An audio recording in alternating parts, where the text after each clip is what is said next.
ভারতীয় সীমান্ত রক্ষা বাহিনী বিএসএফ বাংলাদেশিদের হত্যার পর লাশ ফেরত দেয় না বলে অভিযোগ উঠেছে। ধারণা করা হয় মৃতদেহের অঙ্গ প্রত্যঙ্গ বিক্রি করে দেওয়ার কারণে মৃতদেহ ফেরত দেয় না বিএসএফ। লালমনিরহাট জেলার আদিতমারী উপজেলার ভেলাবাড়ি গ্রামের সুবল চন্দ্রকে নৃশংসভাবে হত্যার প্রতিবাদে এসব বিষয়ে অভিযোগ করেছেন এলাকাবাসী। 2022 সালের শেষের দিকে চোরা কারবারির মাধ্যমে ভারতীয় গরু ক্রয় করতে যান সুবল চন্দ্র ওরফে সাদ্দাম।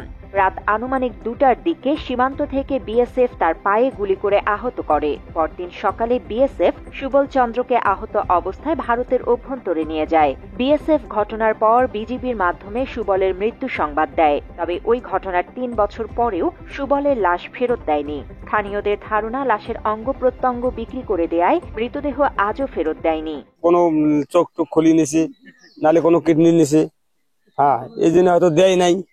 ধরা খাওয়া হলে যে এটা নিচে কেন জিজ্ঞাসা হলে এই জন্য দেয় নাই। মাত্র 30% টাকায় জমির মালিক হয়ে নতুন বাংলাদেশের গড়ে তোলার স্বপ্ন দেখা বাংলা বসতি। সুবলের মায়ের দাবি, ভারতীয় বাহিনী নৃশংসভাবে বাংলাদেশিদের হত্যার পর আনন্দ উল্লাস করে। আহত ব্যক্তিদের নির্মম অত্যাচার করে মৃত্যু নিশ্চিত করেন বলে জানান তিনি।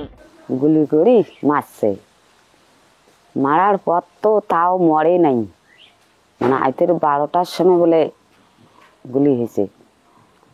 তারপরে ওই 8টেও আসলো, তারপরে দিনও সারাদিন আসলো, বাঁচি আসলো। পরে ডাঙা ডাঙি খসা খসি কত কি করিয়া পরে আঁকড়ে মারছে। বন্দুকের নলা দিয়ে আটে ঘুতেইছে, চিহ্ন আসলো তো আটে ঘুতেইছিল বলে ফের এই বগলত ঘুতেইছে, বুট জুতে দিয়ে খসা খসি করছে, করিয়ে আদুরে জীবন কোনা শেষ করছে।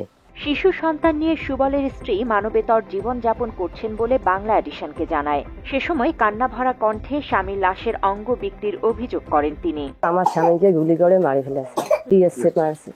তারা আমার স্বামীর লাশ ফেরত দেয়নি, কারণ আমার স্বামীর চোখ এবং কিডনি খুলে রাখছে, তাছাড়া আমার স্বামীকে লাশ ফেরত দেয়নি কেন? আমার স্বামী মারা যাওয়ার পর আমি আমার বাচ্চাটাকে নিয়ে আমি খুব কষ্টে আছি। স্থানীয় ইউপি সদস্য ধর্মকান্ত অভিযোগ করেন, বাংলাদেশিরা সীমান্তে অপরাধ করলে প্রচলিত আইনে তাদের শাস্তির ব্যবস্থা করা যেতে পারে, তবে এভাবে গুলি করে মানুষ হত্যা আইনি কোনো প্রক্রিয়া নয় বলে অভিযোগ করেন তিনি। তাদের দেশের যেটা আইন, যদি তার শাস্তি থাকে, যদি তাকে সাজা দেওয়ার মতো তারা দিবে, কিন্তু একটা মানুষকে গুলি করে মারতে পারে না, কেউ আশা করে না। একজন অপরাধী হইতে পারে, তাদের বিচার আছে, বিচার এই নয় তাকে মেরে ফেলতে হবে। আমার জনপ্রতিনিধি হিসেবে আমাদের একটা দাবি হলো, সেটা হলো আমরা শান্তি চাই, আমরা শান্তিপ্রিয় মানুষ, আমরা সবাই শান্তিতে থাকতে চাই। নিহত সুবলের পরিবার ও স্থানীয়দের অভিযোগ, বাংলাদেশি যারা বিএসএফ এর গুলিতে আহত হয় তাদের ভারতীয় হাসপাতালে নিয়ে গুরুত্বপূর্ণ অর্গান কেটে রেখে দেয় বিএসএফ।